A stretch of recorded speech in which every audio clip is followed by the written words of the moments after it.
Hi friends, मेरे digital classes में आप लोग का बहुत बहुत स्वागत है। तो आज का स्टैटिक जी के क्वेश्चन लेकर आया हूँ जो कि आपके हर एग्ज़ाम में, चाहे कोई भी एग्ज़ाम हो, जैसे पीएससी, रेलवे, एसएससी, यूपीएससी, कोई भी स्टेट का एग्ज़ाम हो, यहाँ से आपको डेफिनेटली क्वेश्चन देखने को एग्ज़ाम में मिलेगा, क्योंकि ये क्वेश्चन रिपीटेड है, क्योंकि ये क्वेश्चन आपके एग्ज़ाम में आए हुए हैं। तो चलिए आज का स्टैटिक जी का क्वेश्चन यहाँ पे कवर करते हैं। इंग्लिश वाले यहाँ पे इंग्लिश वाले सेक्शन में देखेंगे और हिंदी वाले हिंदी सेक्शन में देखेंगे। तो आज का हमारा पहला क्वेश्चन है, डेक्कन पठार में अपर्याप्त वर्षा होती है क्योंकि वहाँ वर्षा रहित क्षेत्र है, इसलिए हवा की दिशा के समानांतर स्थित है, इसलिए तट क्षेत्र से दूर है, या डी है इनमें से कोई नहीं। तो डेक्कन पठार में अपर्याप्त होने का कारण है वर्षा, क्योंकि वहाँ वर्षा रहित क्षेत्र है, इस कारण डेक्कन पठार में आपका अपर्याप्त मात्रा में वहाँ पे वर्षा होती है। तो वहाँ पे इंग्लिश वाले इंग्लिश सेक्शन देखेंगे। अगला क्वेश्चन है, कान्हा राष्ट्रीय उद्यान किस राज्य में स्थित है? तो एमपी, महाराष्ट्र, उड़ीसा, तमिलनाडु। तो आपका कान्हा नेशनल पार्क आपके मध्य प्रदेश में है, जो कि वहाँ का फेमस राष्ट्रीय उद्यान है। कान्हा नेशनल पार्क आपके एग्जाम में एसएससी में आए हुए क्वेश्चन है। तो यहाँ राष्ट्रीय उद्यान आपका मध्य प्रदेश में है। नेक्स्ट क्वेश्चन, भारत के कुल बिजली में पनबिजली का योगदान लगभग कितना प्रतिशत है? तो आधा, एक तिहाई, एक चौथाई, पाँचवा भाग। तो भारत में कुल बिजली में जो कि पनबिजली का योगदान लगभग पाँचवा भाग उसमें उपस्थित है। अगला क्वेश्चन है, इंटीग्रल कोच फैक्ट्री रेल कारखाना कहाँ पे स्थित है? तो पेरम्बूर, बेंगलुरु, वाराणसी, या डी हावड़ा। तो इंटीग्रल कोच फैक्ट्री जो कि रेल खाना आपके पेरम्बूर में स्थित है। तो ये क्वेश्चन आपके एसएससी में आए हुए क्वेश्चन है, और ये क्वेश्चन आपके एनटीपीसी में ये क्वेश्चन आए हुए हैं। तो इंटीग्रल कोच फैक्ट्री कहाँ पूछा जाएगा? तो आपके पेरम्बूर में स्थित है, याद रखिएगा। तो इसका ए ऑप्शन यहाँ पे पेरम्बूर सही हो जाएगा।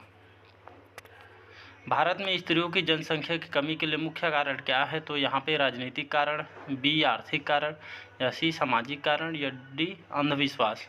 तो भारत में स्त्रियों की जनसंख्या कमी के लिए मुख्य कारण आपका सामाजिक कारण है, जो कि यह इसका मुख्य कारण है।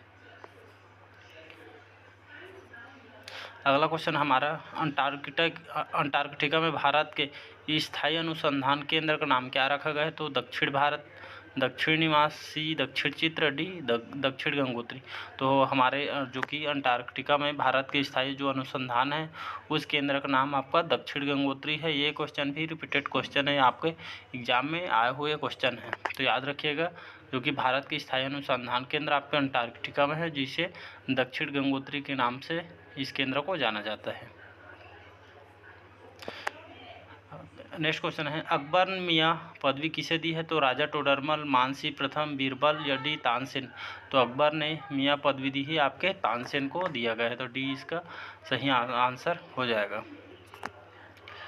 नूरजहाँ का असली नाम क्या था? तो जेबरुनिसा, फातिमा बेगम, मेहरुनिसा, जहानारा।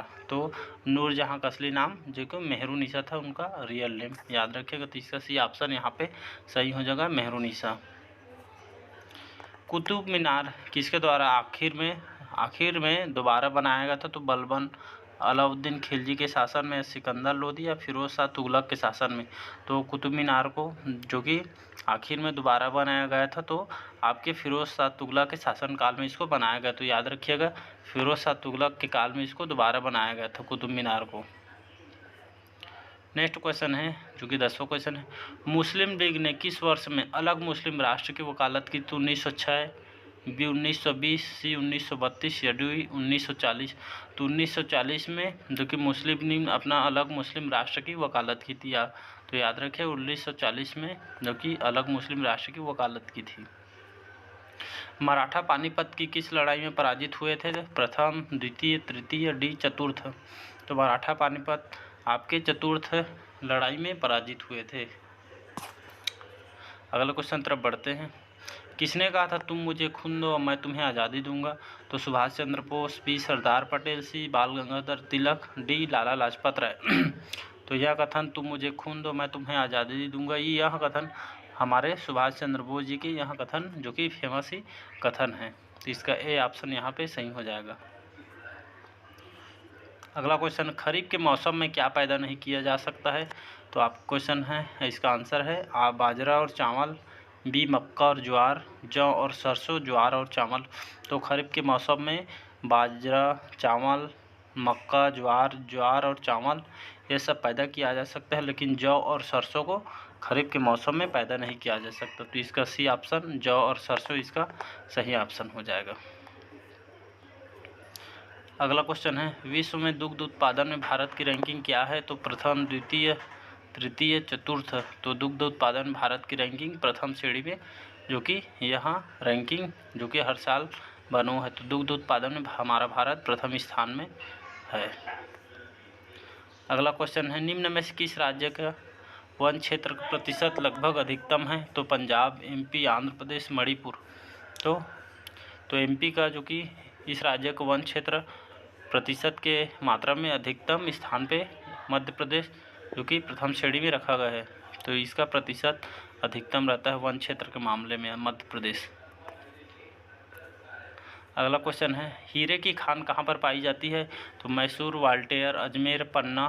तो हीरे की खान आपके पन्ना में पाई जाती है, जो कि पन्ना आपके मध्य प्रदेश में है। जी के हीरे की खान के लिए पन्ना को, जो पन्ना क्षेत्र है वहाँ बहुत फेमस है। तो हीरे की खान के लिए पन्ना बहुत ही फेमस है, जो कि आपके मध्य प्रदेश में है। अगला क्वेश्चन है, भारत की जनसंख्या वृद्धि को किसके द्वारा विशेषीकृत किया जाता है? तो मृत्यु की दर में वृद्धि, स्त्रियों का अनुपात में वृद्धि, जन्म दर में वृद्धि एवं घटती मृत्यु दर, या डी है बुजुर्गों की संख्या में वृद्धि। तो भारत की जनसंख्या वृद्धि को आपके जन्म दर में वृद्धि एवं घटती मृत्यु दर इसके द्वारा विशेषीकृत किया जाता है। नेक्स्ट क्वेश्चन, निम्न में से कौन सी एक प्रजाति विलुप्ति के कगार पर है? तो काला हिरण, नीली भेड़, गंगा क्षेत्र डॉल्फ या मिठून। तो यह एक नीली भेड़ जो एक प्रजाति है, जो कि यह प्रजाति विलुप्ति के कगार पर खड़ी है। तो याद रखिएगा नीली भेड़ है जो कि यह प्रजाति विलुप्ति के कगार पर है। अगला क्वेश्चन देख, निम्न में से किसकी अध्यक्षता में एक असदस्य द्वारा की जाती है? तो लोकसभा, राज्यसभा, विधानसभा, या डी इनमें से कोई नहीं। तो राज्यसभा जिसके अध्यक्षता में एक असदस्य द्वारा की जाती है। तो इसका बी ऑप्शन सही हो जाएगा। हमारा लास्ट क्वेश्चन आज का, निम्न में से कौन सी भाषा भारत के संविधान के 8वीं अनुसूची में मान्यता प्राप्त नहीं है? तो संस्कृत, अंग्रेजी, उर्दू, या डी नेपाली। तो अंग्रेजी भाषा है जो कि भारत के संविधान के 8वीं सूची में यह मान्यता प्राप्त नहीं है। तो इसका ए ऑप्शन अंग्रेजी सही हो जाएगा, जो कि हमारे भारत के संविधान में की जो कि 8वीं अनुसूची में यह भाषा प्राप्त नहीं है। तो आज का स्टैटिक जीके क्वेश्चन कैसे लगा कमेंट करके ज़रूर बताएं, और डेली बेस पे करंट अफेयर्स पढ़िए, क्योंकि डेली बेस पे करंट अफेयर्स के वीडियो डालता है, जो कि बैक टू बैक आपके बहुत सारे एग्जाम हैं, SSC, MTS और दिल्ली पुलिस का। तो इसलिए मन लगा के पढ़िए और अच्छे अपना तैयारी करिए। तो चलिए आज के लिए इतना ही बस। Thank you.